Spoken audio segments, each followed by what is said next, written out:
Sunday, November 21st, 2010. For fans of the St. Louis Rams, it is a day of hope. The Rams are surprise contenders in the NFC West. Today, they will face their first true test of the year, the conference-leading Atlanta Falcons. In just hours, another page in the story of the Rams season will be written. But the start of today's game will also be the last page of another story. A story told to the Rams veteran leader, 27-year-old running back, Steven Jackson. Sundays may be the milestones of the NFL calendar, but the days between them mark the season's arduous journey. A journey that until now has remained unknown to anyone besides the few who walk it. It is a story of struggle and survival, of solitude and togetherness, of frustration and hope, and ultimately, for Steven Jackson, of faith. It began a week earlier, some 2,000 miles away in San Francisco.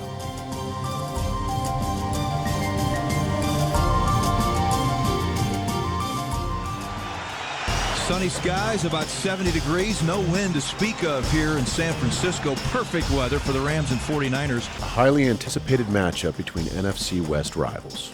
A victory, and the 4-4 Rams have a winning record for the first time in several seasons.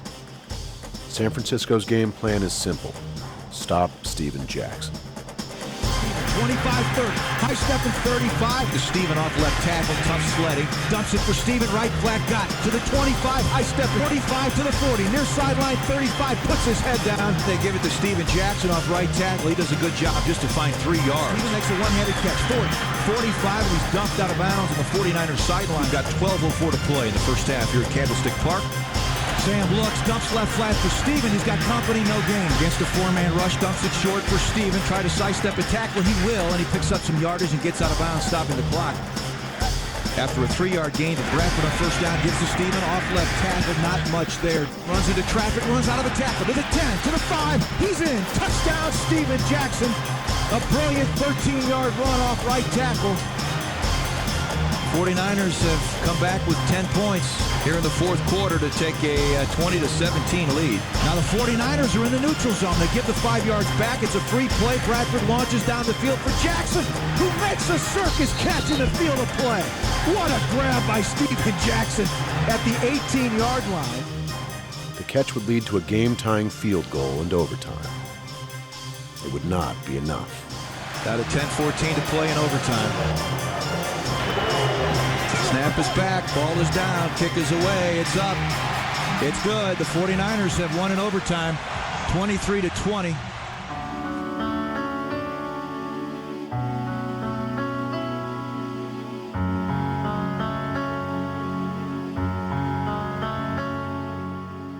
The flight from San Francisco, California to St. Louis, Missouri is 4 hours.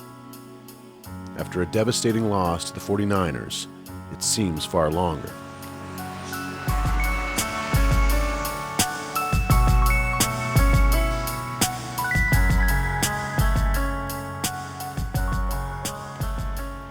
The adrenaline begins to wear off on the plane ride home. By the time he's in his car, Steven Jackson can feel the toll of the day's game throughout his body.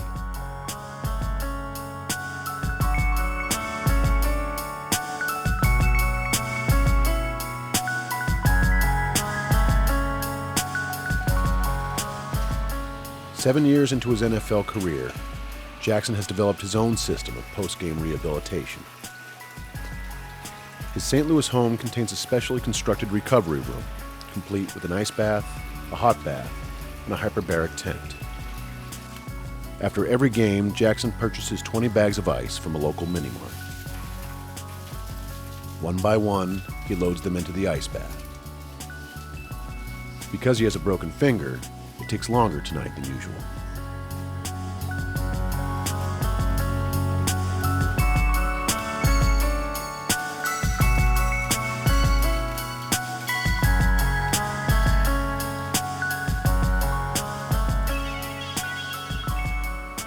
The ice bath provides temporary relief from the day's physical trials.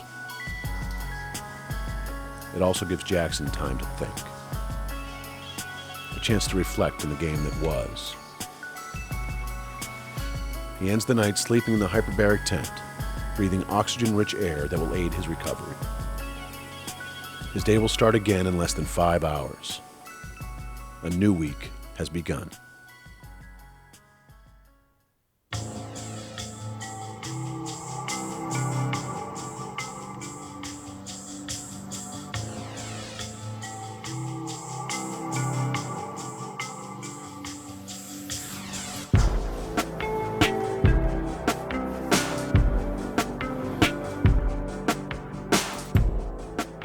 Players train themselves to have short memories after a loss.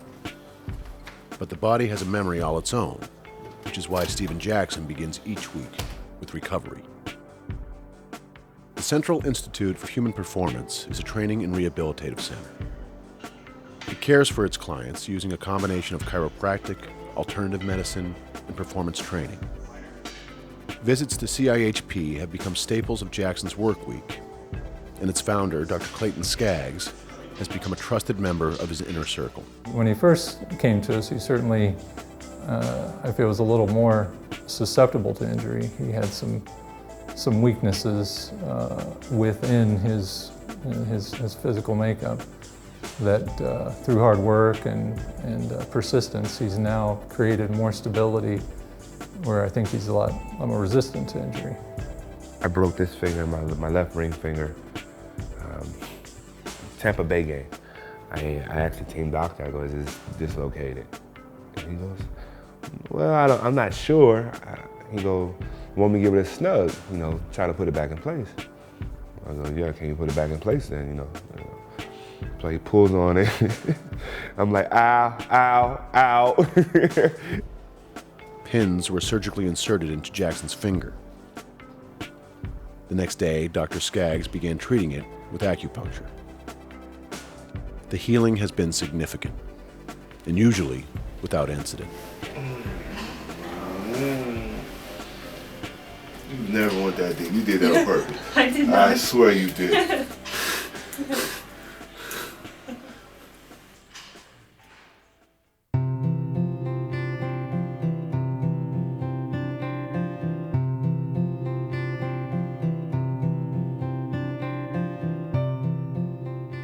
Most days, the St. Louis Rams practice facility is a hotbed of activity. But today, the complex in Earth City, Missouri, is a virtual ghost town.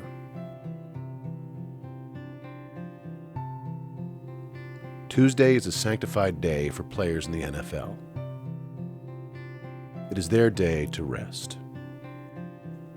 Steven Jackson is no exception. He spends the day in the house he bought his rookie season, doing as little as possible. Mondays through Wednesday are pretty much the same. It's a lot of ice, a lot of treatment.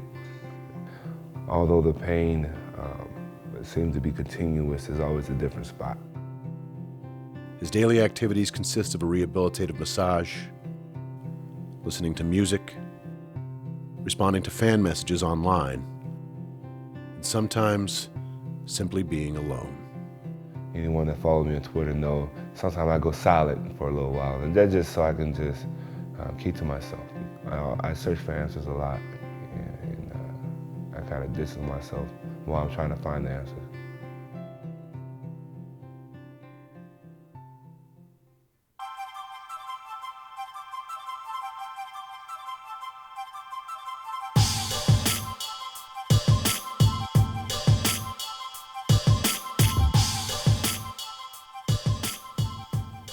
For the Rams, Wednesday's practice is something of a rebirth.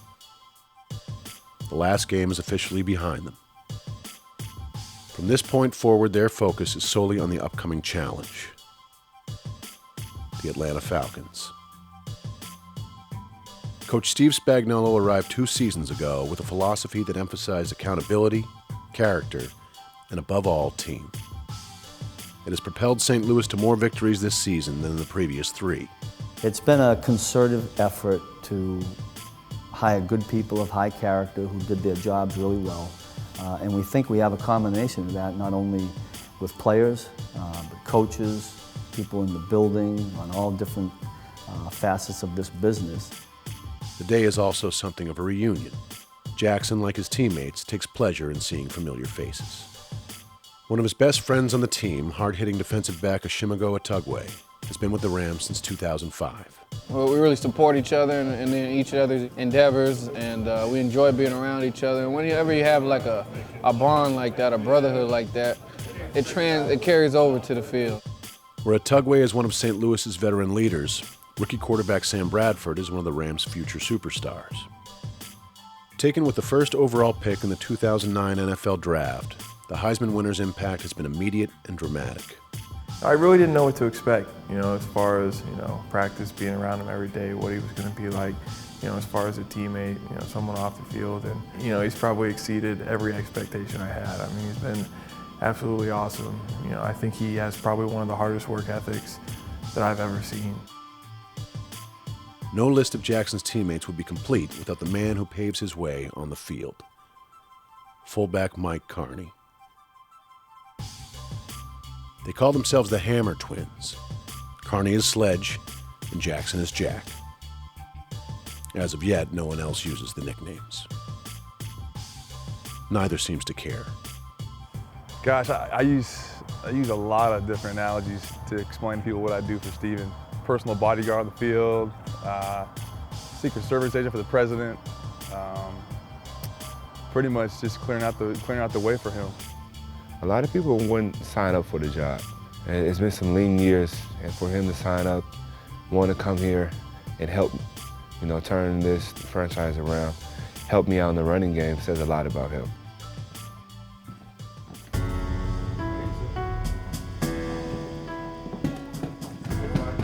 That night brings a reunion of a different kind. One of Jackson's two older sisters, Rhonda, arrives from Las Vegas. Steven was such a small guy when he first started, till you felt bad for him always getting pounded. But I have a lot of memories because, he was awesome as a kid playing football. We spent a lot of time together, so much so that he kind of knows what I'm thinking without me saying it, and I know what he's thinking without him saying it. At the end of the day, he's my brother. I'm gonna take care of him like he's my brother. I'm gonna be here when football ends because he's my brother. So we stay like that. We try to keep it simple.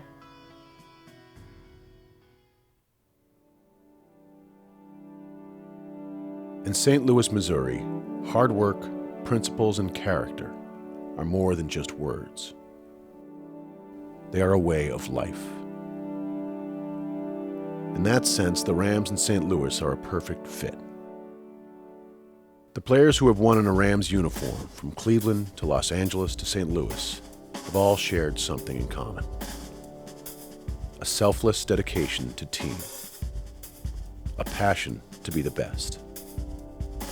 And a fierce desire to win, even at the cost of personal sacrifice. It is a legacy that running back Steven Jackson is driven to continue. Through 7 years, Jackson's personal accomplishments are staggering. For 5 consecutive campaigns, he has rushed for over 1,000 yards. And in Week 7 of this year, Jackson eclipsed Hall of Famer Eric Dickerson as the Rams' all-time leading rusher. I coached against Marshall, and I actually had Eric at the Indianapolis Colts. So, now they're all different kind of guys. Dickerson was a smooth cruiser, deceptive home run hitter. Marshall, he'll move a minute. I mean, the best open play guy.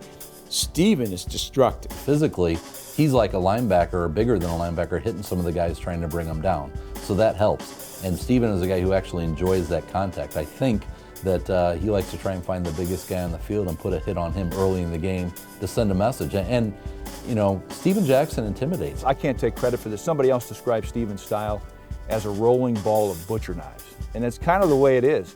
The worst thing in the world a linebacker wants to do is go into his pass drop 10 or 15 yards deep and then see Steven Jackson sneak out of the backfield and catch the ball with a head of steam. His relationship with the local media has evolved since his first seasons in the league. As a young player, Jackson's emotions sometimes got the better of him. Those days are distant memories. Steven was always a big presence. He was always a talent on the field, but now you're seeing someone who, he's very candid, very honest, as you would know, but now he's got a more mature, thoughtful approach to how he delivers his message at times, how he carries himself a little bit. He's without question, he's the leader in the locker room. How many guys will play for a team that's 6-42, and over those 3 years, you never hear one word of complaint. You never hear one word of that would convey, oh, woe is me. I deserve better. I want out of here. Not once did he ever go there. And I think he's come from a guy that people weren't sure who he was or what he represented. Now he's he's really kind of a tower of strength. He's viewed as just a great leader and a guy who really paid the price to try to get this football program to better days. After 2 days of practice, some downtime is in order. For Jackson and his fullback, Mike Carney, that means Thursday night football. Hey, I don't think the screen's big enough. I can't. He might glasses. Imagine this guy on this screen. Oh my gosh. 6'2", 245 pounds, 5% body fat, and he's eating a sucker. Sledge and Jack. It's the Hammer twins. I'm Sledge, and this is Jack. Across the country, when the economy tumbled.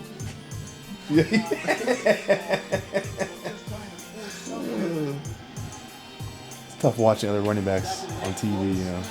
You just can't compare. You can't hold a candle to this guy. Good times. I just wish I could see this game. I can't really see it.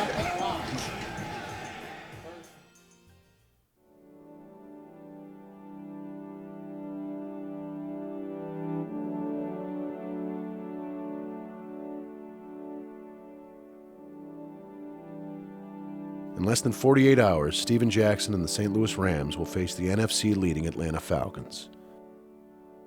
It's only a single game, but at its end, the Rams will have a better sense of where they are and how much further they have to go. We're in the middle of the road. There's nothing to get down about. In November, this is when teams start separating themselves. You always hear it, you know, this is where the contenders separate themselves from the pretenders. I don't train for 16 weeks of football, you know. I train to be in the postseason. We all wish, hope, and dream as kids. There's some 6-year-old right now, you know, envisioning holding the Lombardi Trophy. So, you know, each and every year I train and I expect that. At Friday's practice, the Rams make their final adjustments for Sunday's game. Precision and execution are the watchwords of the day. Jackson makes sure he sets the example. He's the same character guy, warrior, you know, has the same values and vision that we have been preaching here from the beginning. A lot of things that he's done along the way, just him personally, not necessarily on the field, but off the field, have strengthened this team.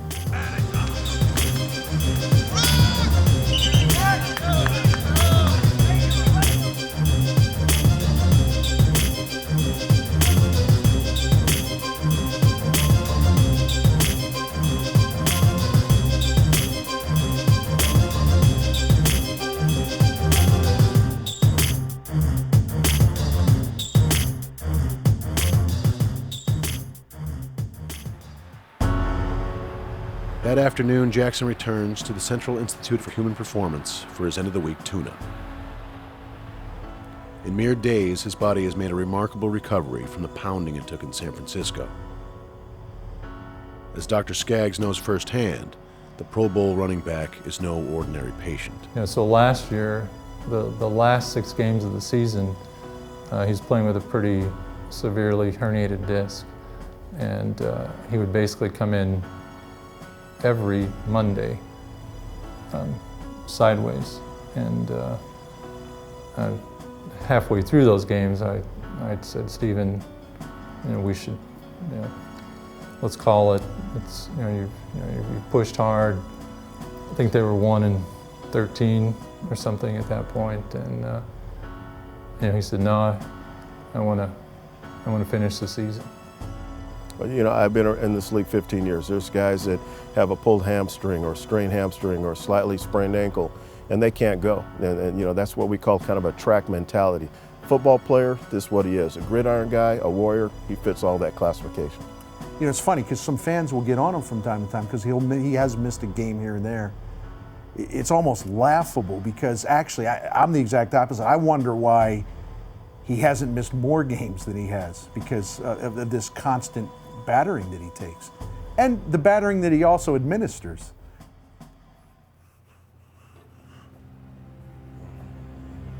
Later that evening, Jackson makes a routine trip to the local gas station. What's up, man? How are you? Over the course of the week, he has continued taking rehabilitative ice baths to aid his recovery.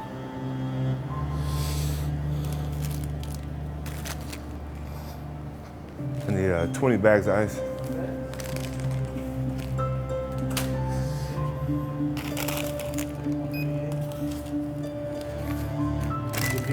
Thank you.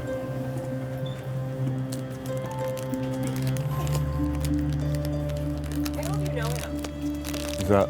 Hi. How are you? My daughter. Who's your daughter? Hi. How are you? Sydney right here. Sydney, how are you, Sydney? How you doing, Sydney? How you guys? Wow, girl. You're welcome. You're welcome. Good job. You guys want? Thank you. You guys want some candy? Thank you so much. You're welcome. Sorry. You're welcome.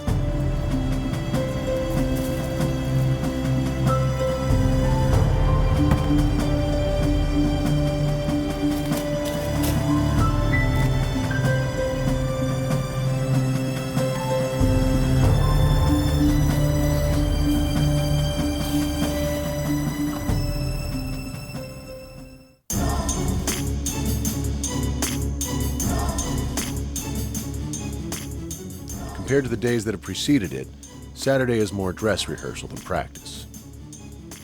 Coach Steve Spagnuolo oversees what is known as the walkthrough, taking his team through the plays it will use Sunday against Atlanta. Earlier in the morning, a handful of Rams players placed Vote Don Jones to the Pro Bowl t-shirts in every locker, a half-serious, half-humorous campaign to get St. Louis punter Donnie Jones to the Pro Bowl. To the amusement of his teammates, Jackson decided to wear his. The mood is light, but all are focused. The locker room is, we're excited. We're up to the challenge. We're 4-5 on the season, but we're 3-1 at home. We've kind of established that we're a tough home team, and you know, we feed into that. Our fans get behind us, makes it for a real hostile crowd. We gotta make some noise. When practice concludes, the team packs for the game. Readying an NFL team for game day is an elaborate, labor-intensive process. Equipment manager Todd Hewitt and his team handle it with machine-like efficiency. Each player packs their bag, and Steven has some certain items that he wears that some guys don't wear, but we start with the shoulder pads right here. Basically after that, we have a couple thigh pad and hip pads he wears. He's got a couple custom ones he has that are a little extra for his thighs. Of course, his helmet, of course, with a visor. So like today, we check the visor, make sure we put a new one on for him. He's got thigh pads and knee pads, and some of the most important thing that Steven has is coconut oil to basically put on his skin so it's nice and soft on game day. So that's one of the most important things. And then he's got a couple different pairs of shoes, especially made for him.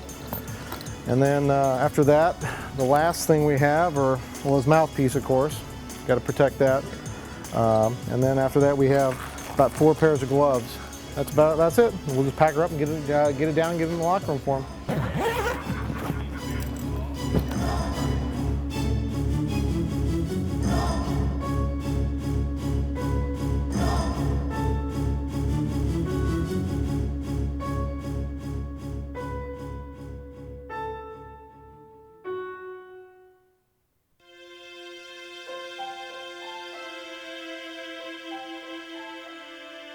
I've been so consumed with the Atlanta Falcons. My responsibilities, the things that I have to get done on Sunday, that on Saturday I just want to get away from it, allow my mind, my body to just relax. So whenever my family's in town, I have the time to spend time with them. I cherish that. Got it, great, got it, good, little, thank you for food. Body test, we all my friends. Yeah, my floor, my daily bread. Amen. That's our food. There's one thing to watch an NFL game as a fan, but when a player is your son or brother, you watch the game a little differently. They lost a lot last year, and he was hurt a long time last year, more so than most people knew. You ask yourself as a family member, is it really worth it? It tells me, one, that he's really doing what he's meant to do, because to be able to do it all over again means you are really doing what you're supposed to do. And you know, sometimes it's kind of hard when you're losing and it looks like you don't have, you know, any hope, but he keeps hope alive. He just keeps going, and he, you know, he just believes. He just believes that it's going to happen.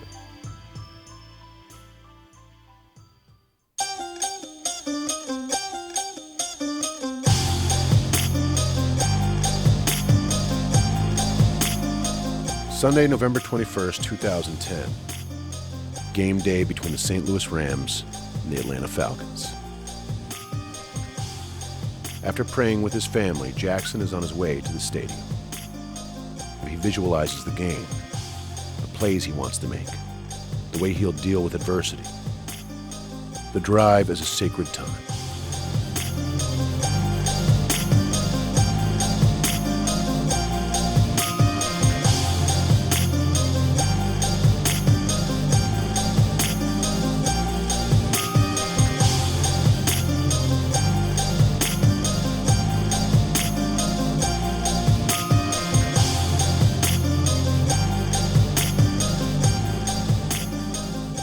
The hour before kickoff, everything intensifies.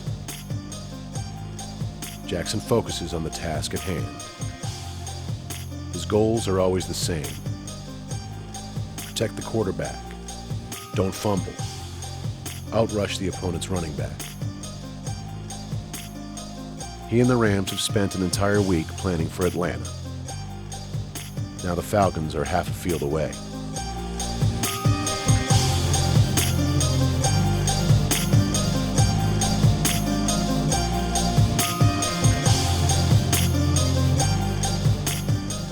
After warm-ups, the Rams gather in the locker room one last time. Jackson's broken finger receives a final wrapping. The battle is set to begin. There are only 16 games in the NFL's regular season. 16 days for fans to pursue the dream of a championship. Yet while the games are the mileposts by which success and failure are measured, the days between them comprise the season's real journey. A journey known only to a franchise and the 53 players who comprise its roster. For the Rams and their captain, Steven Jackson, the past week has told a tale of last-second heartbreak and the rebirth of hope, of physical trials and hard-fought recovery, of solitude and camaraderie, of a storied history and a promising future. That story is at its end. But when the game is over, when the stadium is empty, when the world has moved on to other things, it will all begin again. Another week in the life of Steven Jackson.